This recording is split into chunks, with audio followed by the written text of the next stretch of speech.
Baseball market report for July 8th through the 14th, 2021, plus fake buying some All-Star cards in the investment corner. All-Stars in the investment corner. July is All-Star month. This is investment corner week at Ye Olde Market Report. So, what else could we do than spend our fake $1,000 on a bevy of All-Star cards from the past? Cards that seem like blue chippers even among All-Star pasteboards. Nothing, that's what. So here are our All-Star picks, investment corner style. 1962 Topps Willie Mays All-Star, PSA 8, $311. Willie Mays is sort of the all-star of all-stars, just one of 3 men to have made the midsummer cut 24 times.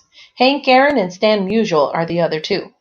This card is a beauty too, showing Mays following through on his swing against a blue sky, all wrapped up in those iconic love 'em or hate 'em woody borders of the 1962 Topps issue, and in PSA 8 to boot.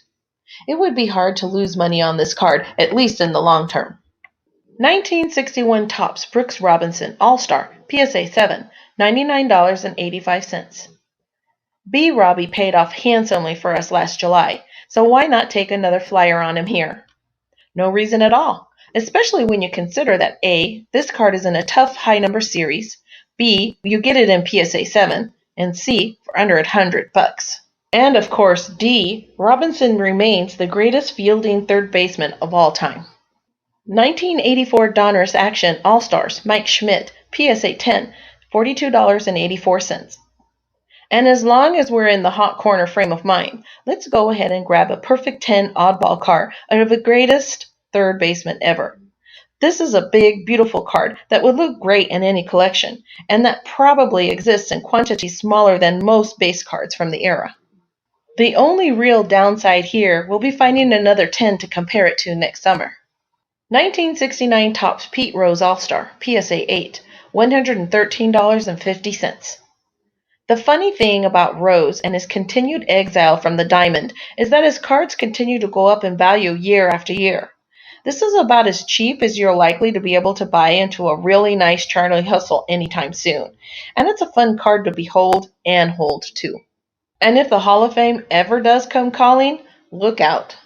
1960 Topps Mickey Mantle All-Star, PSA 4, $195.50.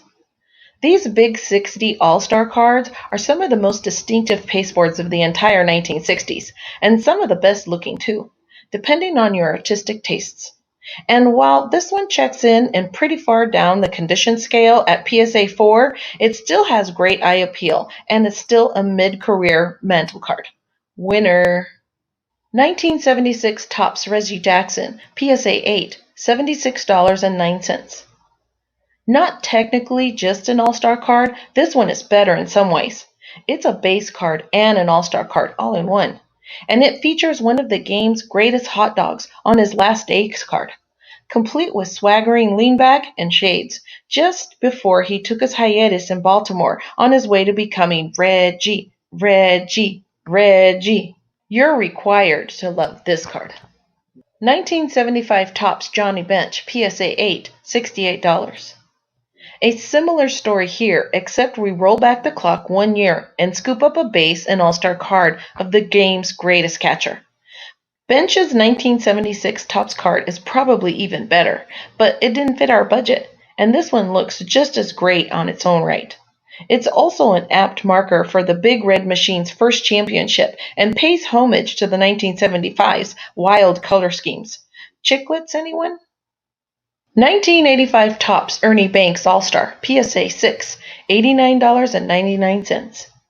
The 1985s were Topps' first All-Star cards, and 1958 also happened to be the first year that Banks won the first of his 2 consecutive National League MVP awards for the Chicago Cubs. All of that makes this an irresistible faux buy for our theoretical portfolio. 1984 Topps 1983 Glossy All-Star Set, $3.99. We had a few bucks left over in our $1,000 budget, so why not scoop up 22 All-Stars, glossy ones even, all at once? No reason at all. So we'll add these 1983 All-Stars inserted in 1984 Topps rack packs to our coffers and see how they shake out next July. These cards are bright and fun after all, and besides, who could resist a Manny Trijo sighting? That late splurge on Mario Soto, Steve Sachs, and the other 1983 All-Stars zoomed us past our budget, all the way to $1,000.76. We'll pay back that overage with our profits next July. Assuming. In the meantime, how do you think these picks will pan out, like in comparison to how we made out last July?